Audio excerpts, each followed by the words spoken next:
Today in the Lighthouse podcast, I have the pleasure to host Hiroyuki Akita, commentator of Nikkei, one of the major Japanese newspapers and media outlets, and we are going to talk about the stability of the Indo-Pacific region, Japan's relations with the US, China, Russia, the EU, as well as Japanese policy towards Europe and the region of the Western Balkans.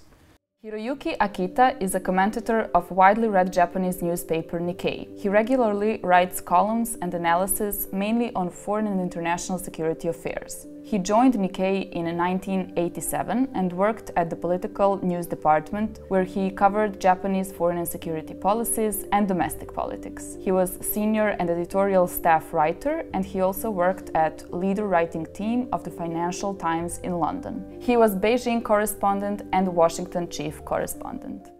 So, Mr. Akita, welcome to the Lighthouse podcast. Thank you for having me. Yeah. Maybe to start with a poll conducted by the Center for Strategic and International Studies. They asked 87 leading US experts and Taiwanese experts on cross-strait relations and for their expectations about the future. Right. And what is very interesting is that according to the survey, 68% of the US experts said that the conflict is likely to happen in 2024. 58% of Taiwanese experts said the same. So it means 10 percentage point less. Right. So it seems that further people are from the region of the Indo-Pacific, the more worried they tend to be about it. And the Japanese security elite seems to see China as an existential threat. You can almost say so. So how does this picture look like from Tokyo? Is war likely in the Pacific in the foreseeable future? Okay, thank you very much, first of all, having me. And I think that, first of all, I'd like to make 3 points. Conflict in Taiwan Strait could escalate to a major war in the Pacific, but maybe it may trigger another or escalate another war in Middle East, and also escalate the war in Europe. So it could trigger the Third World War, because if China makes a full-scale invasion to Taiwan, maybe if Mr. Trump were to be a president, maybe he will not. But I think it is likely for US to militarily intervene. Maybe not from the beginning, but gradually. So it will escalate to the war between China and US. In that context, maybe it is likely that Japan will also get involved militarily, because the US will use Japanese base, a US base in Japan. So this is very, very serious. It's not just a regional conflict, but it could be the beginning of the Third World War.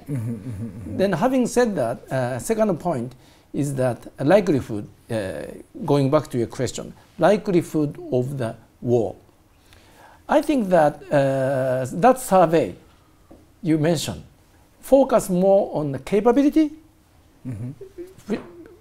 If you look at the balance of power, it is much favorable for China. According to Indo-Pacific Command of US estimate, China have more than 2 or 3 times more fifth generational fighters and also surface ships and submarine than Taiwan. Than US forces in the Pacific. Okay. So if you Taiwan is much smaller. Yes. So even if you compare US forces deployed in the Pacific and China's force, China is much more favorable. So those analysts, if they focus on the military balance of power, they believe that China could invade. But I think this is just half of the piece of puzzle. Another half of piece of puzzle is intention over the President Xi. So we have to look at both. You know, when you analyze what you will do to me, I analyze your intention and your capability, right? So capability side, it is very, very dangerous. And what is the intention? Intention. I think that China's intention is to annex Taiwan without using force. Using economic power, maybe weaponized economic independency to mainland China, or maybe they are penetrating into Taiwan island politically, and also there are a lot of disinformation or information warfare.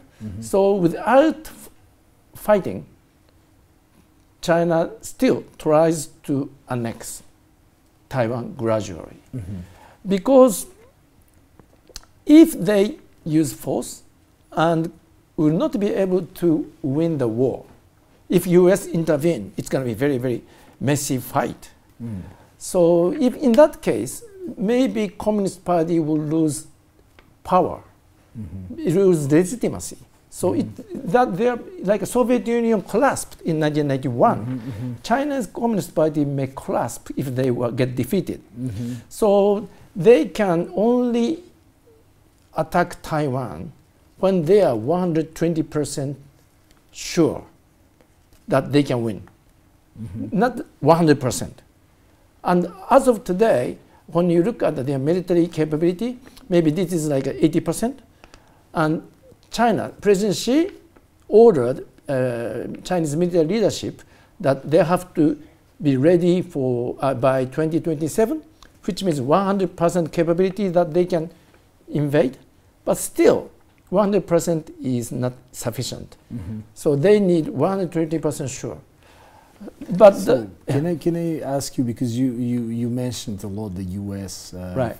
Reasonably so, and at the beginning of his second term in office, already President Obama back in 2013, right. And his then Secretary of State John Kerry, they announced the Pacific pivot. Yeah. And at that time, it made, I believe you were there as well in the U.S. and at that time it made perfect sense in terms of U.S.'s internal politics. It made perfect sense in terms of its desire to kind of extract itself from the Middle East and everything. But today, with wars in Ukraine and with wars in the Middle East, does it still make sense, this pivot? And if the pivot is likely to happen, how will it look like? Because you talked about this, you know, a regional conflict spiraling out of control. You know, when you talked about it, it reminded me of we are on the 110th anniversary of the beginning of the First World War. It reminded me, you know, that the Taiwan Straits could be the new Sarajevo almost. Right. You know, so Yes. Yeah, so I agree with you completely. Since Obama administration, Trump administration, and Biden administration tries to shift to Asia militarily. But because of the situation in Europe, Russian aggression to Ukraine, and also a Middle East situation, they, in terms of the capability, they have not shifted to Asia.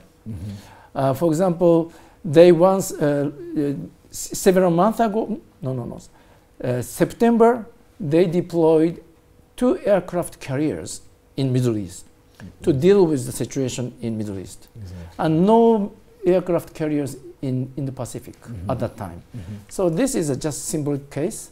So I'm sure that we have to assume that war in Ukraine will continue in coming years, and the Middle East situation is very, very unpredictable.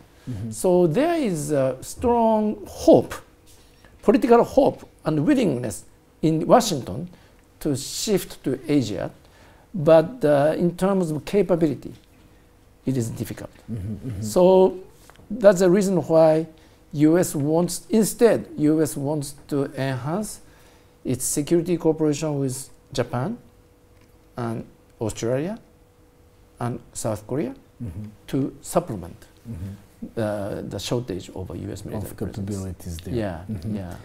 Can I ask you one more question Yeah. on the U.S.? How will it play out with Donald Trump? Mr. Trump basically does not think U.S. alliance is asset, but rather than that, it is a burden. Mhm. So Mr. Trump doesn't make much of the alliance. Mhm. And also Mr. Trump have a good relation with Mr. Putin Mhm. or President Xi, or maybe people, even he likes Kim Jong-un, North Korea, Mhm. so autocrat leaders. Mhm. So Mr. Trump doesn't make much of the shared value. At the same time, I also think that Trump or Harris would be different, but more or less the same. Mhm. For the two reasons. One is that there is a consistency in the U.S. Foreign policy since Obama, Trump, and Biden. Mhm. That is one good consistency is that there has been, every administration has been adopting tougher approach to China. Mhm. Trump put a huge tariff, and Biden have never lifted those tariffs. And also Trump adopted a very, very tough security policy against China. Basically, Biden has been doing the same. So there's a good consistency, but another consistency is a bad consistency. Mhm. U.S. has been reducing its overseas commitment since Obama era. Do you remember that Obama in 2013 declared that U.S. is not the world policeman anymore? Mhm. Mhm. And the Obama administration did not intervene to Syria, No. even though they drew the red line. Mhm. And also Obama administration pursued the reset relationship with Russia. Mhm. So they tried to improve the relations with Russia, and even There after were many of these reset Right, attempts, yeah, right? yeah. Yes, yes. So I think that there is a consistency since Obama administration that they want to deal with internal affairs, domestic affairs more, and Biden's approach is also same. But on that issue, Yeah. now going back to Japan, because outlining his paper written for the Hudson Institute, the Prime Minister of Japan, Shigeru Shiba, suggested the formation of the Asian NATO. Right. So as means, obviously, to deter China. Right. And the idea would be then to lock the US into a collective self-defense system similar to NATO, but it has been, as far as we heard, initially pretty much rejected by US diplomatic representatives. So, Asian countries also quite nervous reactions to it. So, can you explain the background of this proposal and maybe if there are some internal political implications? What is where does it come from? Because there is also the need to do the constitutional changes to make this happen. So. Yeah. So I agree with the idea halfway, and halfway I'm skeptical. Mm-hmm. Let's start from skeptical part. And let's start from the part element I agree. Okay. So Prime Minister Ishiba is a very, very prominent security and military expert. Mm-hmm. So I think he calculated very well about the negative reaction, positive reaction when he speak out about the Asian version of NATO, and also when he published. And I think that his intention is to ring the wake-up call that current US-Japan alliance is not sufficient at all to push back China. Because after all, US-Japan alliance is just one line. It's not the, it is just one network, one line. And then US, Australia, US, South Korea. So it's kind of like a... It's a web. Yes.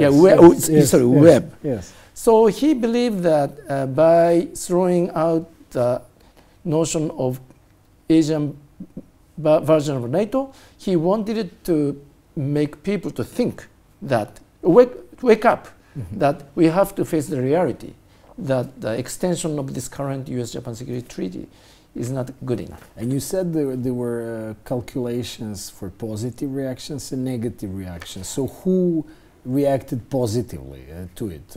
Is it politically popular internally in Japan, this idea of... Okay, before I came here, I talked with several officials in the Japanese government and also politicians.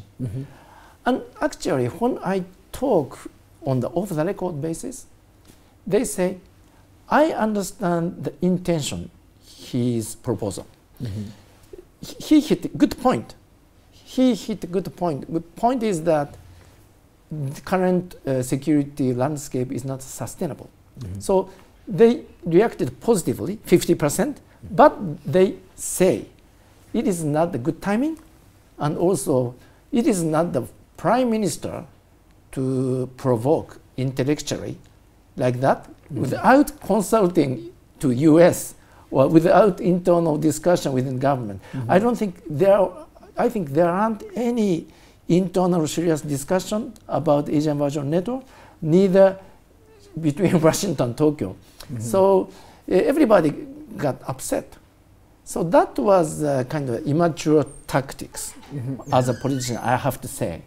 So halfway positive, they understand the intention, but halfway their negative reaction about the political tactics to suddenly open the box of Pandora without any consultation. Yeah. Maybe going from US to Russia. Yeah.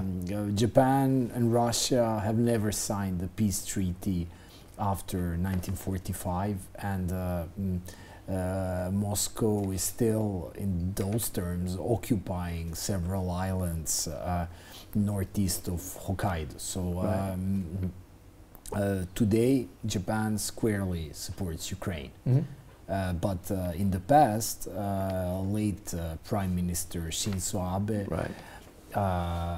invested enormous political capital in these relations with Moscow, and the geostrategic logic of that approach was probably, I assume, China focused. But now Beijing and Moscow seem to be closer than ever before. So how do you see the future of relations in this triangle, if we can... So it is not triangle, and it has never been, and it will never be a triangle. There are axes, and Japan confront against them. So this is not triangle, first point. Secondly, during Prime Minister Abe's tenure, I have to say that at the beginning, I supported his approach to Russia.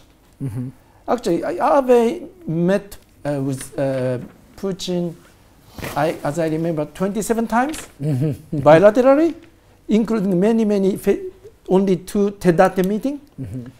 And initially, I thought that it's a good idea if Abe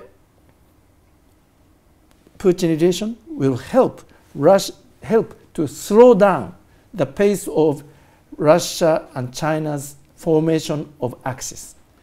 I don't believe that. I didn't believe that we could drive wedge, but at least slowing down the pace.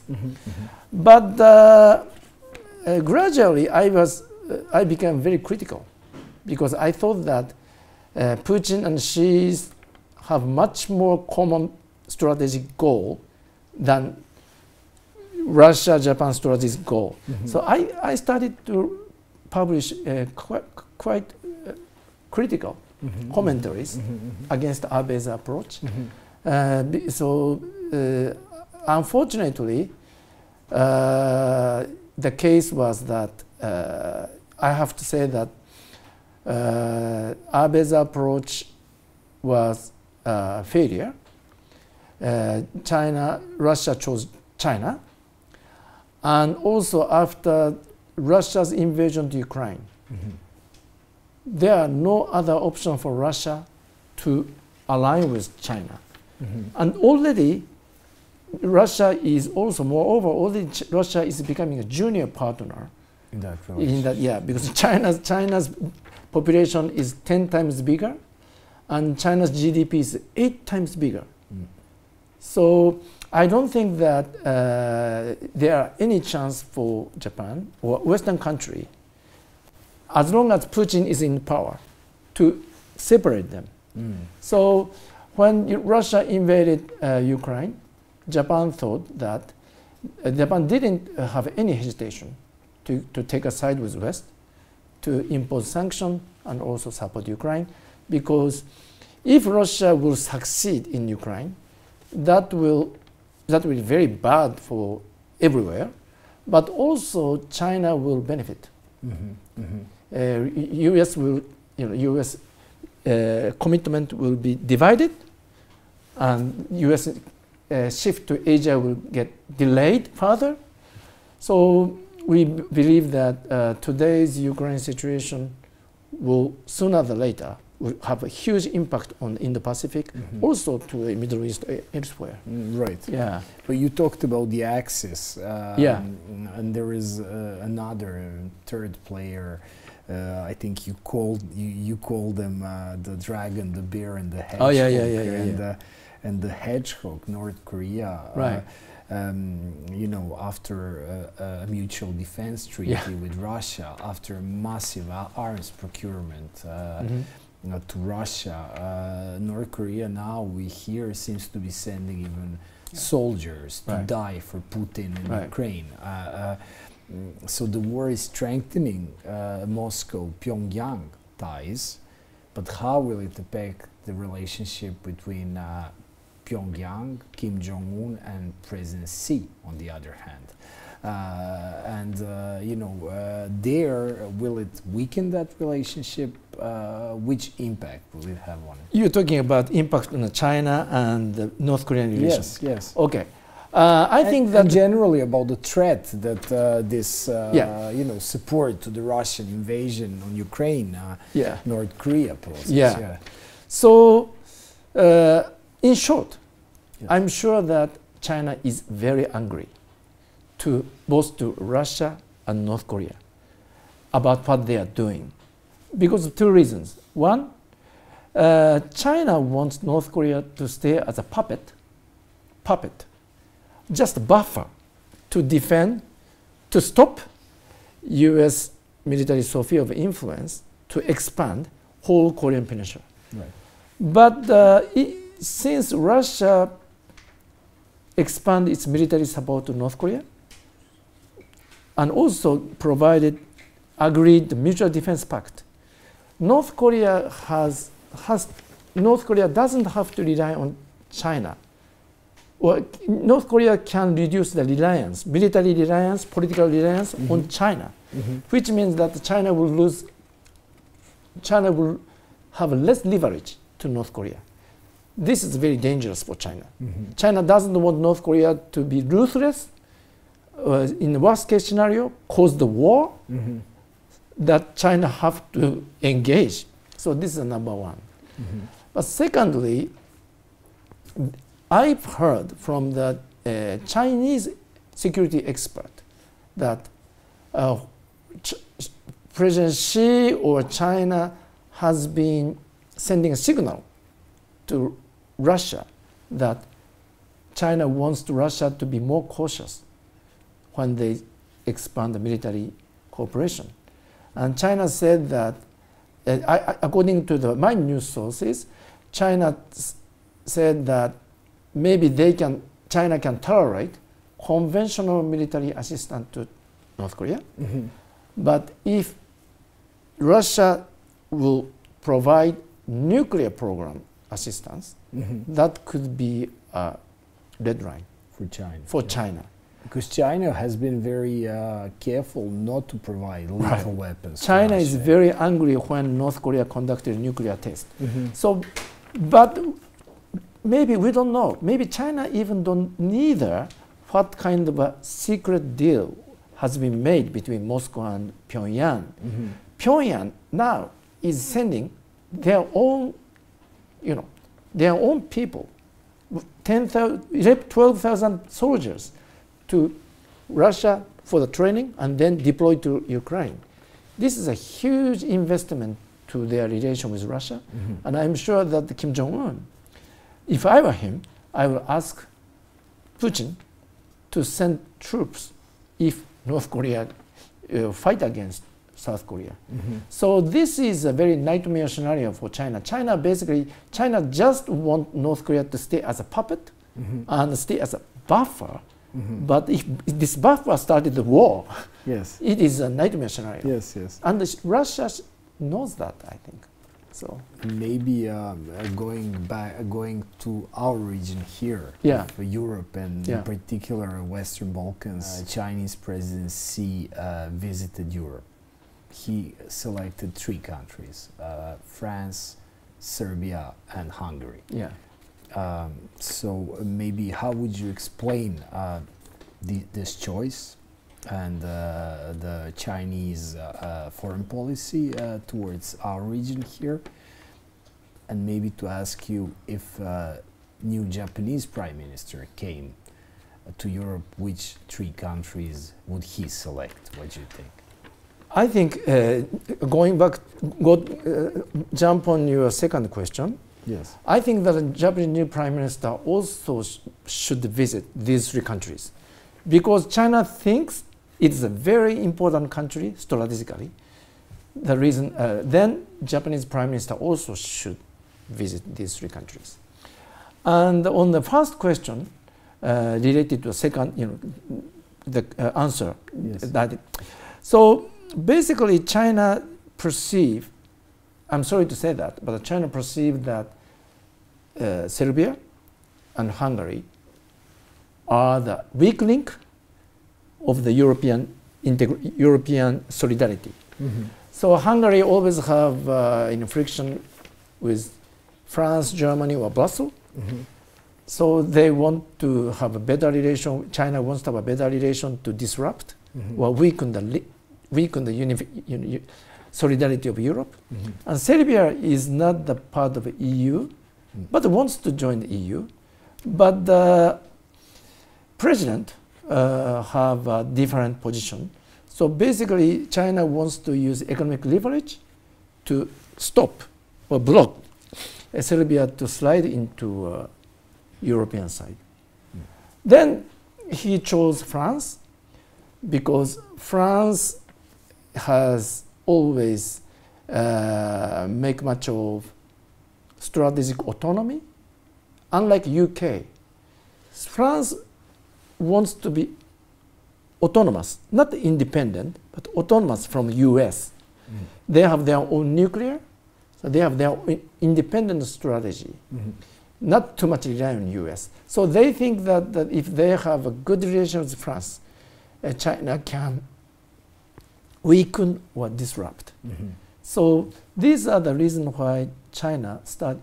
It is very exceptional for Xi Jinping to visit Serbia twice, right? Yes. In how many years? It's 3 or 4 years? Right. Yeah, it's very. President Xi has never visited Japan maybe for more than 10 years, even though it is just a 3 hours flight.